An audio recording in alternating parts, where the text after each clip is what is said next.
Olá, eu sou o Fábio Henrique e o objetivo do nosso encontro aqui é discutir um pouco alguns assuntos do nosso material didático, que é o livrinho do professor Abramo Efez, que se chama Iniciação Aritmética. Então, vamos começar hoje falando do conjunto dos números naturais, que é o primeiro capítulo desse nosso material didático. O conjunto dos naturais é o primeiro conjunto que a gente aprende na escola. Talvez porque ele tenha sido o primeiro conjunto a ser inventado pelo homem. Ele surge, aliás, de maneira muito natural, por uma necessidade antiga que o ser humano teve de contar objetos, de contar coisas. E logo em seguida da necessidade de registrar o resultado dessas contagens, né? Então, por isso esse é o primeiro conjunto que a gente aprende na escola. A gente sabe que a representação dele é feita pela letra N, essa primeira perninha aqui é dobrada, isso não é uma letra I. E quando a gente representa esse conjunto, normalmente a gente começa escrevendo o seu primeiro elemento, que é a unidade, e os números que imediatamente o sucedem. Bom, como esse é um conjunto infinito, e isso é uma coisa também muito natural já para a gente, naturalmente a gente não representa, e nem haveria como, representar todos os elementos desse conjunto. Então, a gente para em algum lugar e fica subentendido que todos os outros estão representados aqui. Uma coisa muito curiosa desse conjunto dos naturais é que a gente sabe que ele foi criado para contar coisas. Talvez um detalhe que seja pouco comentado é que ele serve para contar subconjuntos dele mesmo, né? Por exemplo, um subconjunto dos naturais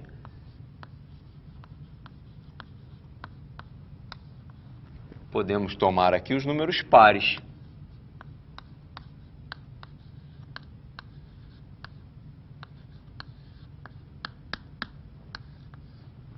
Observa que eu posso associar cada um dos elementos desse conjunto de números pares à sua metade. Então, o 2 seria o primeiro elemento do conjunto, o 4 seria o segundo elemento desse nosso conjunto de pares, o 6 será o terceiro, o 8 será o quarto elemento, o 10 será o quinto. Então, é possível usar o conjunto dos naturais para contar subconjuntos dele mesmo. Um outro subconjunto, que eu vou batizar aqui de A,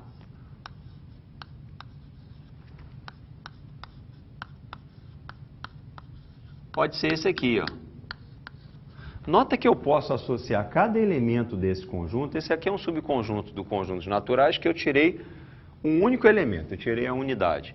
Eu posso associar cada elemento desse conjunto aqui ao número que vem antes dele. Ou seja, quando eu olho para lá, o que eu vejo aqui é o sucessor. O segundo termo será o 3. O terceiro termo desse conjunto A será o 4. Então, eu estou aqui criando já uma ideia de sucessor, né? O 4 é o sucessor do 3, por isso ele ocupa a terceira posição. O 5 é o sucessor do 4, por isso ele está ocupando a quarta posição. Observa que eu posso ir contando os elementos desse conjunto aqui. Então, essa também é uma função, uma função que o conjunto dos naturais pode ter. A gente pode contar subconjuntos dele mesmo, né? Bom, esses elementos do conjunto dos naturais, eles são infinitos. Nós já sabemos disso, né? E um dos problemas, né, que já foram resolvidos, né, é como representar todos esses infinitos elementos, né? Porque a ideia da quantidade aqui está associada a um símbolo. Talvez você nunca tenha dado conta disso, mas o que a gente faz é associar uma quantidade não só a um som, né? Quando eu pego esses 3 bastões de giz, eu associo ele a um som, que você compreende muito bem, 3. Em outros idiomas, essa mesma quantidade é associada a um outro som, né? E além de associar essa quantidade a um som, a gente também associou essa quantidade a um símbolo, que é quase que universal. Então, como é que a gente vai fazer para representar todos esses infinitos, essas infinitas quantidades que estão aqui dentro do conjunto dos naturais, né? A ideia genial que resolveu esse problema foi a ideia de algarismo posicional, né? A posição do algarismo indica para você uma certa quantidade. Então, quando eu escrevo 15, observa que foi tudo de uma vez, uma quantidade, um símbolo e um som, que eu acabei de dizer aqui. Isso aqui representa uma quantidade que a gente conhece bem, né? Essa representação aqui, ela na verdade quer dizer para a gente o seguinte, que eu tenho uma dezena e 5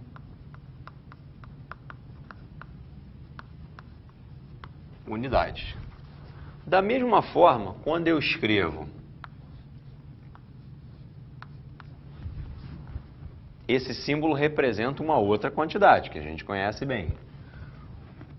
O que está representado aqui? Que quantidade é essa? São 2 dezenas e 3 unidades. A gente pode estender isso quando eu chego lá no 99. Se eu acrescento mais 1, a gente passa a representar essa quantidade com 3 casas, com 3 algarismos. Então, quando eu escrevo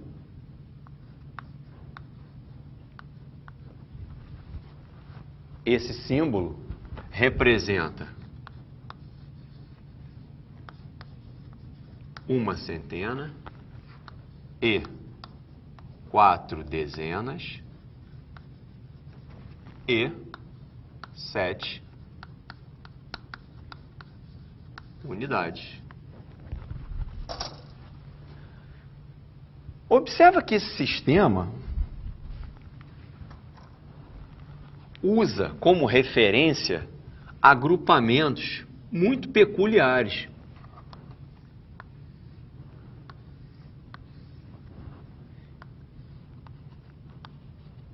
Observa que ele vai agrupando de 10 em 10. Depois que ele agrupa 10 objetos, ele passa a chamar isso de uma dezena. Quando ele tem 10 dezenas, esse nosso sistema começa a chamar isso de centena. Ou seja, esse nosso mecanismo de representação, ele se apoia naquilo que a gente chama de base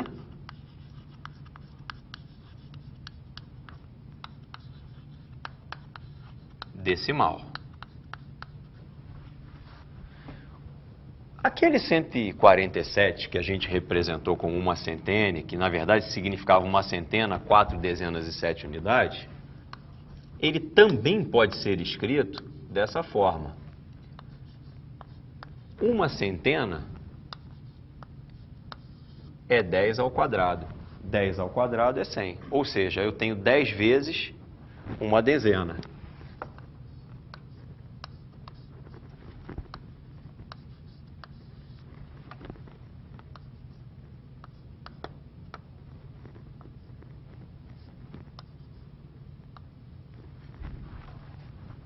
Observa que a representação passou a se apoiar nas potências de 10, porque estamos usando a base decimal.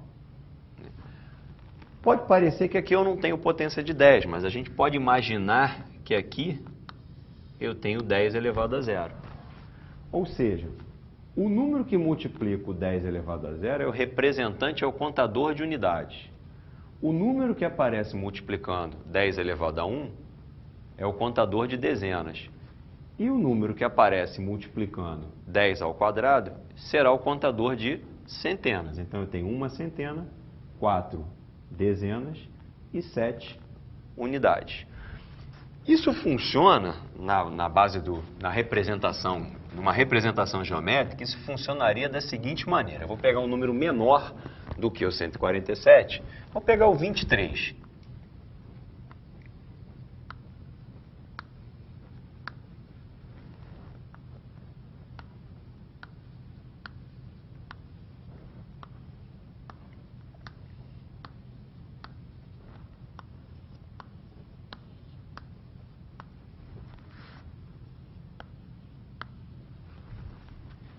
Eu desenhei 23 pontinhos para representar essa quantidade.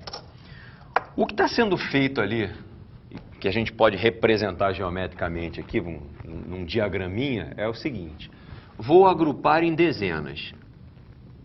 Essa é a ideia que está por trás da base decimal. Agrupar em dezenas. Vou escrever isso aqui.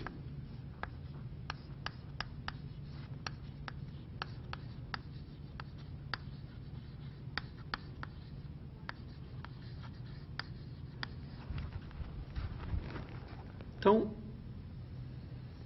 essa é a primeira dezena que eu agrupei. Está aqui representada dentro desse balãozinho. É possível juntar mais uma dezena?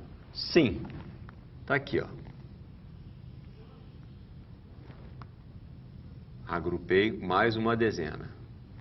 É possível agrupar mais uma dezena? Você vai ver que não, porque eu não cheguei a 10. Agora me sobraram apenas 3. Então, quantas dezenas eu tenho aqui? Tenho 2. São 2 dezenas. Mais 3 unidades. Exatamente o que a gente escreveu aqui. Então, como eu represento as dezenas na potência de 10, usando 10 elevado a 1, e como eu represento as unidades, posso representar como 10 elevado a 0, essa é uma maneira de decompor o número 23 em potências de 10. Na verdade, o que a gente está fazendo é trabalhar em cima da base decimal, né?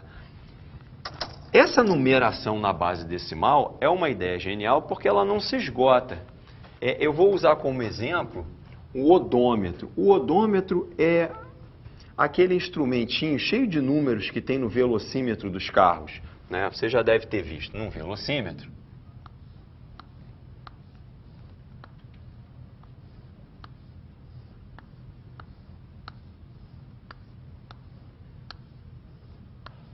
Dentro do velocímetro você vai ver um lugarzinho que vai marcando a quilometragem, né? Conforme o carro avança, aquele odômetro vai andando e vai mostrando para você quantos quilômetros o carro já andou. Como é que funciona isso na base decimal?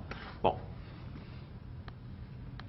você pega lá o carro 0 km. Então o odômetro mostra aquilo ali. Depois que você anda 1 km,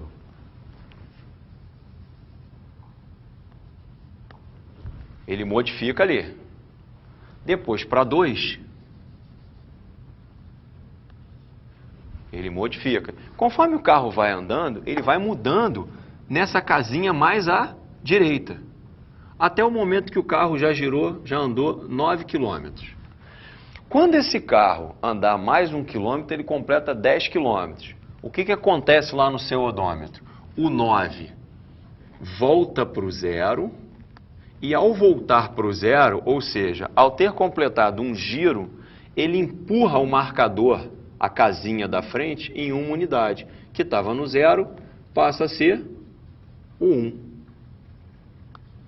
Está aí representado 10. E aí ele continua, você vai rodar 11 quilômetros, ele vai registrar para você 12, 13, 14, até 19. Quando ele chegar nos 19 quilômetros, o que vai estar registrado lá no odômetro é isso. Quando você andar mais 1 quilômetro, ou seja, completar 20 quilômetros rodados, esse 9 volta para o 0, completa um segundo giro. E esse segundo giro empurra o marcador da casinha que vem imediatamente à esquerda uma posição para frente. Se estava 1, passará a ser 2. Daí você tem a representação do 20. Vamos avançando com isso até o 99.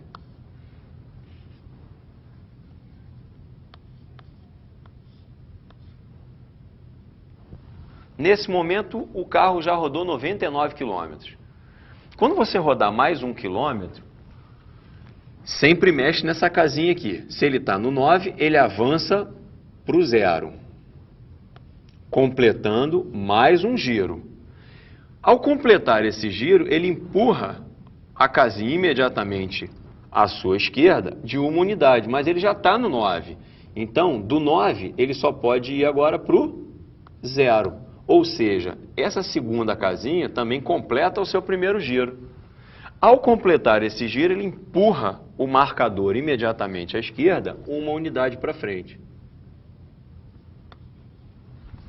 E assim por diante. Por isso é que esse mecanismo é ideal para representar uma quantidade infinita, porque no odômetro eu tenho uma limitação física de 6 casas, né? Quando eu completo 9, 9, 9, 9, 9, 9, no próximo quilômetro ele zera tudo, né? Como se fosse um marcador desses joguinhos que a gente diz, ó, zerei o jogo, é porque eu cheguei até o final. Mas nada impede que a gente coloque uma nova casinha aqui na frente, uma nova casinha aqui na frente, uma nova casinha. Eu posso colocar quantas casinhas eu quiser, né? E aí, isso aqui, com a possibilidade de ir colocando quantas casinhas eu quiser, eu sou capaz de representar qualquer número, qualquer quantidade, né? Voltando lá para o nosso 147, o nosso odômetro estaria representando algo assim. Ou seja, a casinha mais à direita é a que representa as unidades. A que vem imediatamente à sua esquerda é a que representa a dezena. Então eu tenho 4 dezenas. Na base das potências de 10, utilizando as potências de 10, como é que a gente representa uma centena? 10 ao quadrado. E a unidade? Opa, aqui é das dezenas. 10 elevado a 1. Aqui é das unidades. 10 elevado a 0. Essa sim é das centenas. E aí, representando uma centena com potência de 10, a gente escreve 10 ao quadrado. E a próxima casinha vai representar milhar, ou seja, representará quantas vezes eu consegui agrupar a potência 10 ao cubo, ou seja, 1 milhar. E a casinha imediatamente à frente está associada ao 10 à quarta, e a casinha imediatamente à frente está associada ao 10 à quinta. Em geral, a gente faz isso com base 10, mas esse mesmo raciocínio pode ser feito com outras bases, que não a base decimal, que é a mais comum, né, para quase tudo. Mas, por exemplo, nos computadores, como eles funcionam na base do pulso, você só tem 2 possibilidades, ou ao pulso elétrico ou não. Então, na verdade, você só tem 2 situações, né, na parte física do computador. Então, por isso, lá nos computadores, né, a gente não sabe disso, mas por trás de tudo aquilo que a gente faz e utiliza nos computadores, a base que é utilizada é a chamada base binária.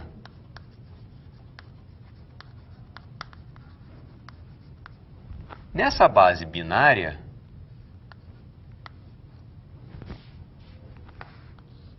a gente trabalha só com 0 e 1. E aí, da mesma forma que a gente trabalhou aqui o 147, esse algarismozinho representa quantas vezes eu tenho 10 ao quadrado, esse algarismo representa quantas vezes eu tenho 10 elevado a 1, e esse aqui representa quantas vezes eu tenho 10 elevado a 0, lá na base binária é a mesma coisa. Quando eu escrevo na base binária 1, 1, 0, 1, esse registro aqui, na base binária, não é 1101. Não representa essa quantidade. Aliás, a gente não deve nem dizer isso, que é 1101, porque esse som 1101 está associado a uma certa quantidade, que não é a quantidade que está representada aqui. A quantidade que está representada aqui é a seguinte. Vamos pensar aqui adaptando o que a gente fez para a base 10, adaptando para a base 2. Esse 1 aqui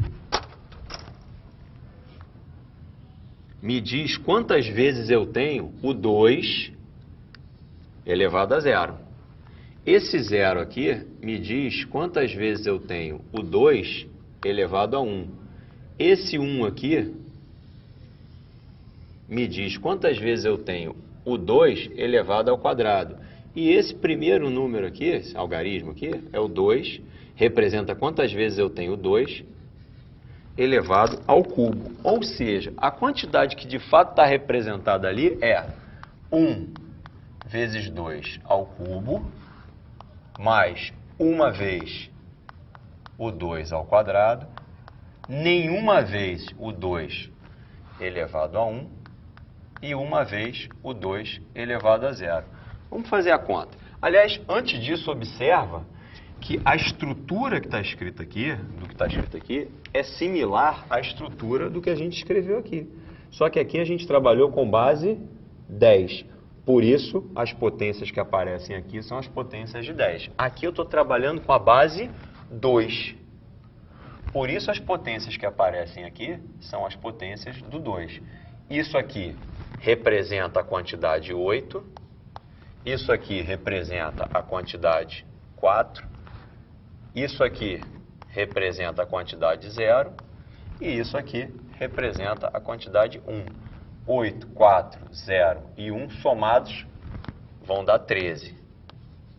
Então, 13, essa quantidade na base decimal se representa assim, mas na base binária é desse jeito. A estrutura de funcionamento é rigorosamente a mesma, né? Eu vou fazer aqui a representação de 13 pontinhos.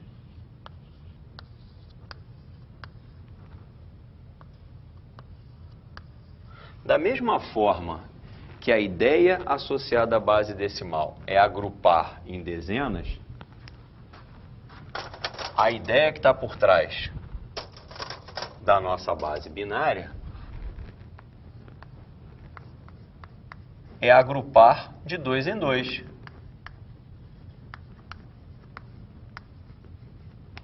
Então, olha como é que funciona. Eu vou agrupar de 2 em 2. Aqui. Essa é a primeira dupla. Mais uma. Mais uma. Mais uma. De novo. E agora eu parei, porque o que sobrou não pode mais ser agrupado de 2 em 2. Agora, eu consegui 1, 2, 3, 4, 5, 6 grupos de 2. Olhando só para esses grupos de 2, será que eles podem ser novamente agrupados de 2 em 2? Claro que sim. Eu posso fazer isso aqui, ó. Posso agrupar esses 2. Posso agrupar esses 2. Também posso agrupar esse com esse aqui, ó. Eu vou deixar o pontinho do lado de fora. Quantos grupinhos azuis eu fiz? 1, 2, 3. Bom, então agora que eu tenho 3 grupos azuis, será que eu posso pegar esses 3 grupos azuis e no meio deles agrupar de 2 em 2? Posso. Eu posso pegar esses 2 grupos azuis e mais uma vez estabelecer um agrupamento. Então, o que acontece?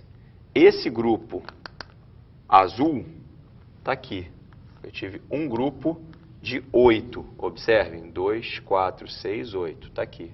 Ainda me sobrou um grupo com 4, que é o que está em azul. É esse aqui. Não fiquei com nenhum grupo só de 2, mas ainda sobrou uma unidade, que está aqui. É essa que aparece sozinha. Então, é a mesma ideia do agrupamento lá.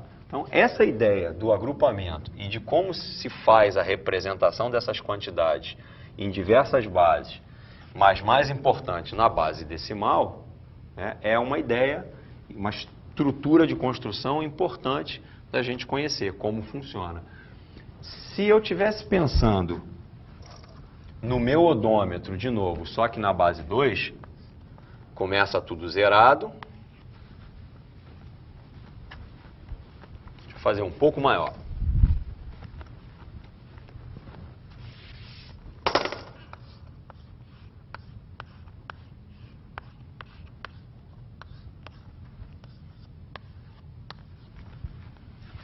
Para representar a quantidade 1,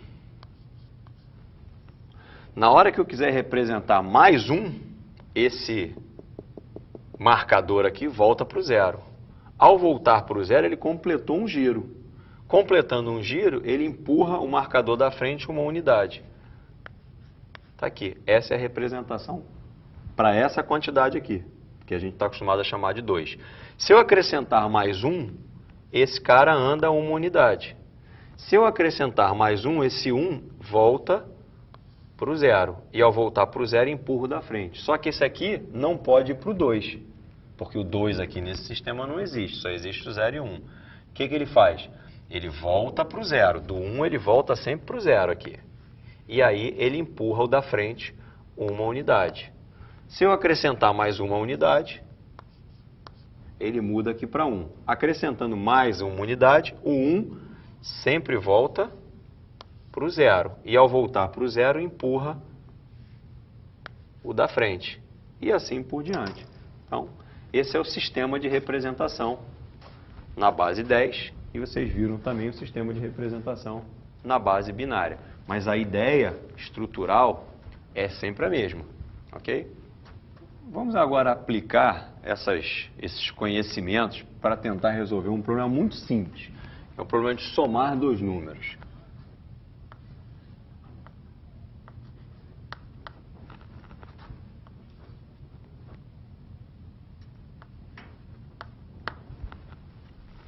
Bom, a gente já sabe fazer isso, né?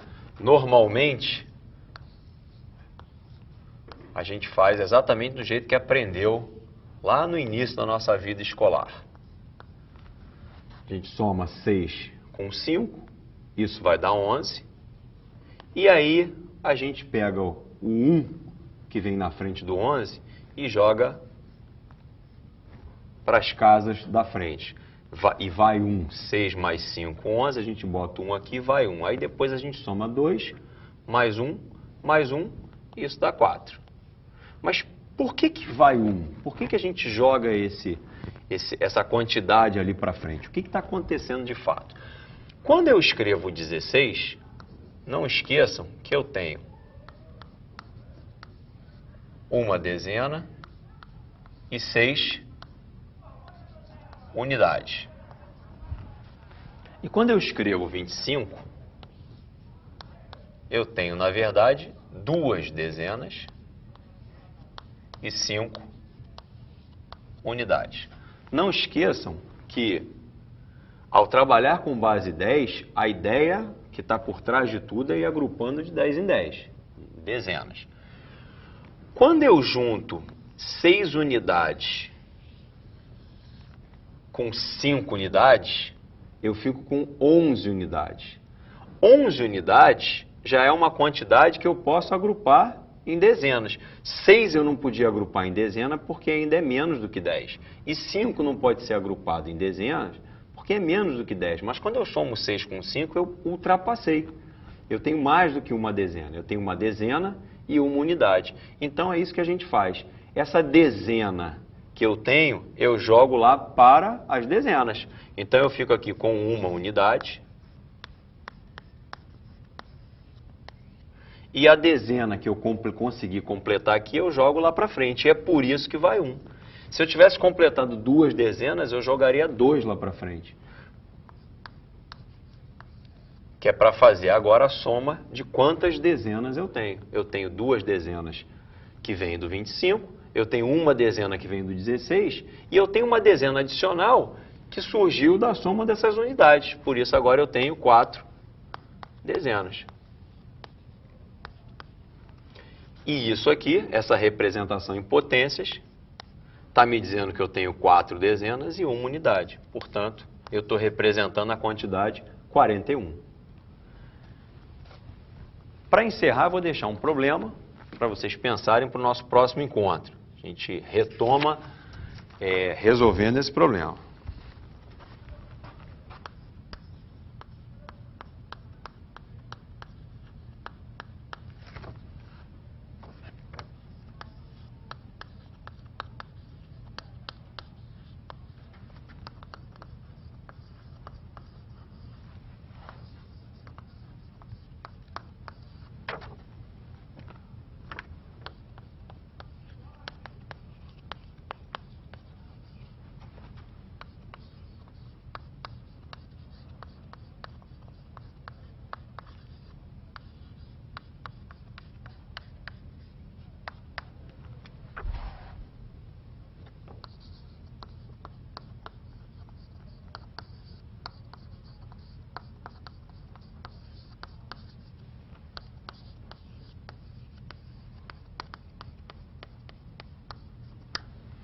Bom, criamos um número com 5, 10, 15, 20 algarismos. Da seguinte forma: 1, 2, 3, 4, 5, 1, 2, 3, 4, 5, 1, 2, 3, 4, 5, 1, 2, 3, 4, 5. É um número com 20 algarismos.